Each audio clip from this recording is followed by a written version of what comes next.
வாங்க கைஸ், இந்த வீடியோ நம்ம என்ன பார்க்க போறோம்னா கவர்மெண்ட்ல கொடுத்த எல்லா லேப்டாப்புக்கும் லாக் ஸ்கிரீன்ல இருக்க கவர்மெண்ட் போட்டோவை எப்படி ரிமூவ் பண்றதுன்னு பார்க்க போறோம்.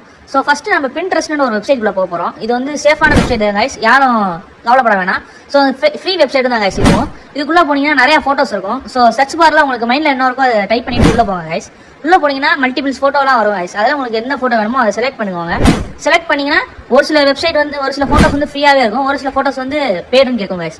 ஸோ நம்ம செலக்ட் பண்ண இமேஜ் வந்து ரைட் கிளிக் பண்ணீங்கன்னா சேவ் இமேஜ் இருக்கும். நம்ம டெஸ்க்டாப்ல எந்த லொகேஷன்ல சேவ் பண்ணணும் இருக்கோ அந்த லொகேஷன்ல சேவ் பண்ணிக்கோங்க. நான் நிறைய வீடியோ எடுத்து போறேன் கைஸ், மறக்காம நம்ம சேனல் சப்ஸ்கிரைப் பண்ணிக்கோங்க கைஸ்.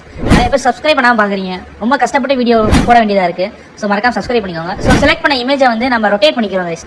கரெக்டா ஃப்ரேமுக்கு செட் ஆகணும்ல கைஸ், அதனால ரொட்டேட் பண்ணிட்டு திரும்பி ரைட் கிளிக் பண்ணோம்னா செட்டர்ஸ் இருக்கும். செட்டர்ஸ் அமைக்கோங்க. அதில் 2 ஆப்ஷன் இருக்கும். லாக் ஸ்கிரீன்னா அந்த கவர்மெண்ட் லோகோ ரிமூவ் பண்றது, பேக்ரவுண்ட்னா நம்ம சிஸ்டமோட பேக்ரவுண்ட் கைஸ் அது. ஸோ லாக் ஸ்கிரீன்னா லாக் ஸ்கிரீன், பேக்ரவுண்ட்னா பேக்ரவுண்ட் செலக்ட் பண்ணிக்கோங்க.